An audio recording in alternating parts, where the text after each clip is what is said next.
August 1942. A B-26 Marauder bomber fought through the thunderclouds over Papua New Guinea. Inside sat 31-year-old Lieutenant Vernon Haugland as the clouds started to close in. Minutes later, the engines failed and the plane disappeared into the jungle.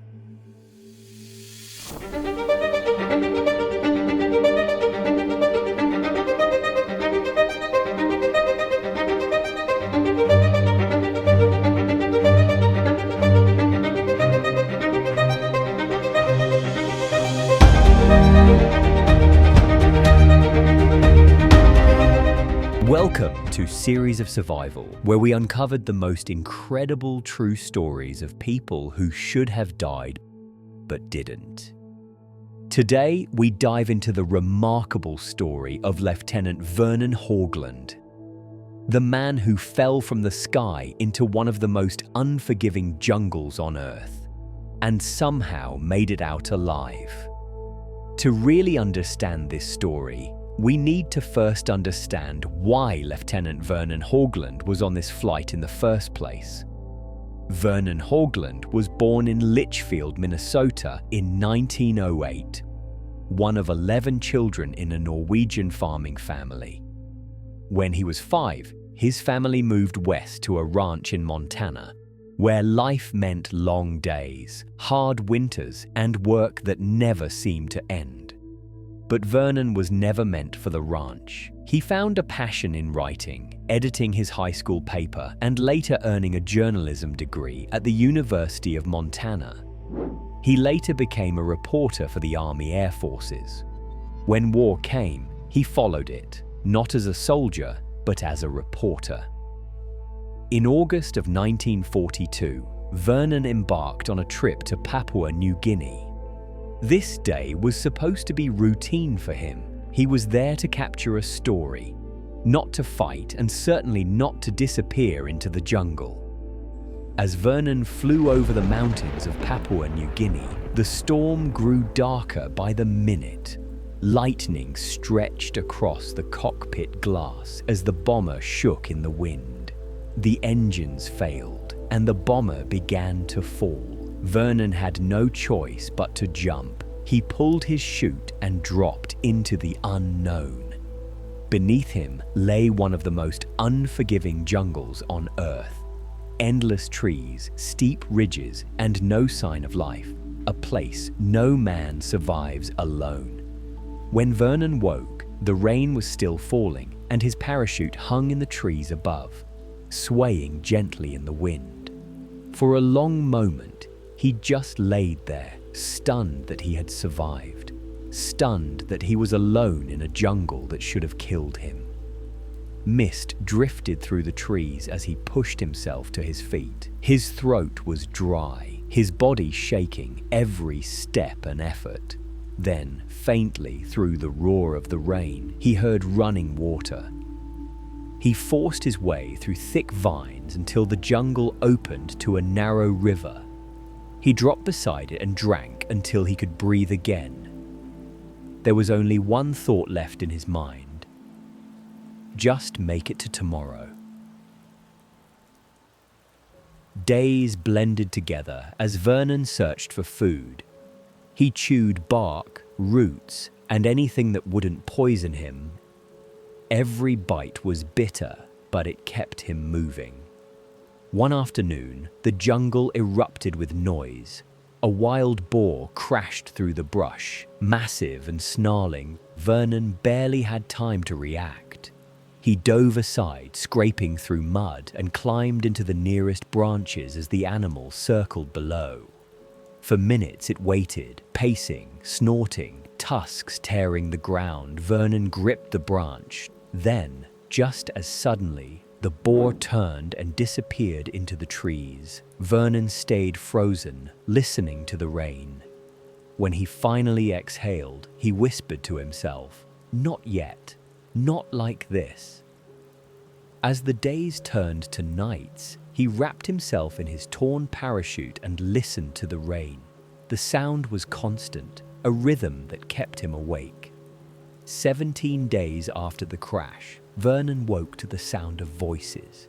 Strange faces surrounded him, painted skin, feathers, dark eyes. Someone lifted his head and pressed a bowl to his lips. The drink was bitter, but he swallowed. A woman touched his forehead and said softly, "Sky Man." He nodded weakly and smiled. In the days that followed, Vernon began to understand the tribe's kindness. He learned to communicate for things like fire and water.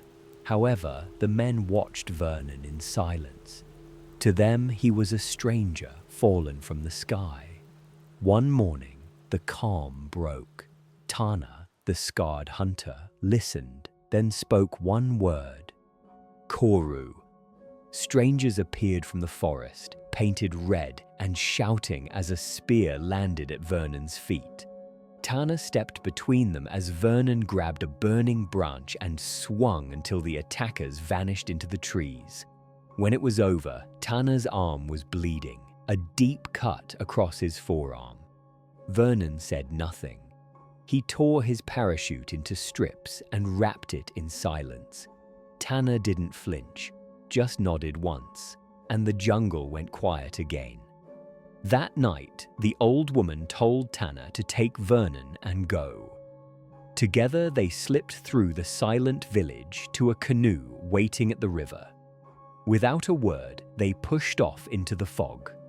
Behind them, the old woman watched as they drifted away. The days on the river were quiet. Smoke rose through the trees as they ate simple meals: fish, fruit, water. They spoke little, but words weren't needed. A glance, a nod, a shared rhythm with the paddle. That was enough. In a world that had tried to kill them both, they had found something that felt like peace. They traveled downstream, the river winding like a silver thread through endless green. The jungle was alive on every side. Insects hummed, branches cracked, unseen eyes followed. Tana navigated with confidence, reading the current, steering around roots and hidden logs. Vernon watched, trying to learn, trying to understand how someone could belong to a place that felt so impossible. At night, they built small fires beneath dripping leaves. Smoke kept the insects away, and the flames threw faint reflections on the water. Sometimes Tana hummed a low song, and though Vernon didn't know the words, he felt what they meant: survival, gratitude, tomorrow. On the third day, the storm returned. Rain fell in sheets and the river moved in rage. The canoe struck something hidden beneath the surface. Wood cracked and water rushed in. The two fought hard to paddle as the canoe flipped. Vernon called for Tana, but the only answer was thunder. They were swallowed by the storm. The next morning, the storm cleared and Vernon woke on the riverbank. His body ached. His clothes were heavy with mud. The canoe was gone. Tana was gone. He called out into the fog, but the river gave no answer. Only the slow drift of broken branches. He searched the shoreline for hours, stumbling through reeds and shallow water, calling Tana's name again and again. They had known each other only days, but Tana had saved his life. In a place where everything wanted him dead, Tana had been proof that kindness still existed, now that proof was gone. By morning, the jungle was silent. Vernon stood weakly, barefoot, his boots split open. He kept moving because stopping meant dying. He ate what he could: roots, insects, anything that dulled the hunger.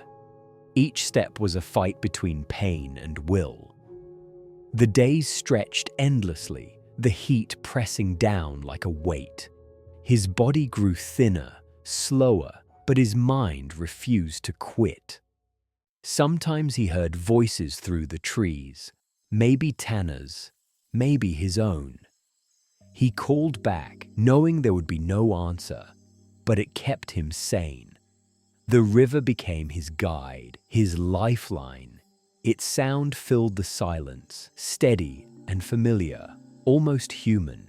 At night, when the forest closed in, he dreamed of Tanner, his voice, his calm, his hand steady on the paddle. And when he woke, he told himself the same thing: keep going. Then, one morning, smoke rose in the distance. He stumbled toward it and heard voices. Human, clear, familiar. Soldiers rushed toward him, grabbing his shoulders, asking where he had been. He tried to speak, but could only whisper, "Tana, the tribe, they saved me." No one understood, but it didn't matter. 43 days lost in the jungles of Papua New Guinea, Lieutenant Vernon Haugland was alive. They carried him to camp, a blur of khaki tents and shouting voices. Someone wrapped him in a blanket, another handed him water. It burned going down, but he drank anyway. His body trembled from exhaustion. A medic pressed a stethoscope to his chest and muttered something about a miracle. The world felt unreal, like he was watching someone else being saved. That night, under canvas and dim light, they fed him broth and biscuits. The food tasted strange, too clean, too easy.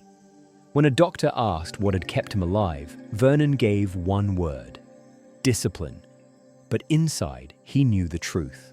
It wasn't strength or skill. It was mercy. Recovery came slow. The first night in a real bed, he couldn't sleep. The silence felt wrong, too still, too clean. He almost missed the hum of insects, the sound of water in the dark. Even with the lights out, he saw vines instead of walls. You left it behind, he told himself. But it didn't leave you. In the morning, he wrote his first note since the crash. Day 44, still alive, but part of me stayed behind. When officers asked for details, he gave them stories. When they asked how he had lasted that long, he said, "Because someone believed I was worth saving." He didn't explain who. He never mentioned Tana, the man who had stood between him and death, who had shown him how to survive in a world that wasn't his. Some truths weren't meant for reports. They belonged to memory, to mercy. Years passed. Vernon went back to work, back to cities, back to headlines that didn't matter as much anymore. He built a life, but part of him stayed in that jungle. Nights were quiet again, but never truly peaceful. In 1966, Vernon decided to return to Papua New Guinea. From the air, the river looked like a scar through endless green. 2 decades had passed, but the memories had never left him. The river, the tribe, the man who had saved his life. He needed to see it again, to prove to himself it had all been real. As the seaplane touched down, villagers gathered by the shore, their faces curious and cautious. And there, standing among them, was Tana, older now, slower, but unmistakable. They stared at each other for a long moment before Tana smiled, stepped forward, touched Vernon's chest, and spoke. "Sky Man." That night, they sat by the same river where their paths had first crossed. The air was heavy with rain and wood smoke, the same rhythm that had once carried them through the jungle. They spoke little, sharing food and firelight, both knowing words couldn't explain what they'd survived together. For a moment, it felt like time had folded. 2 men back where it had all begun, bound by something deeper than language. Before leaving, Vernon opened his notebook and wrote his last words. No one survives alone. As the plane lifted, he looked down at the green below, the place that had broken him, rebuilt him, and let him live. Reporters had called it a miracle. He called it the truth, because survival wasn't about strength or skill. It was about remembering what was still worth fighting for when everything else was gone. This is Series of Survival, true stories, real fear. If this story reached you, share it. Because every story kept alive is another spark against the dark. Share these stories to keep them alive. Hit like and subscribe so you don't miss the next one. Because survival isn't about escaping the impossible. It's about refusing to quit.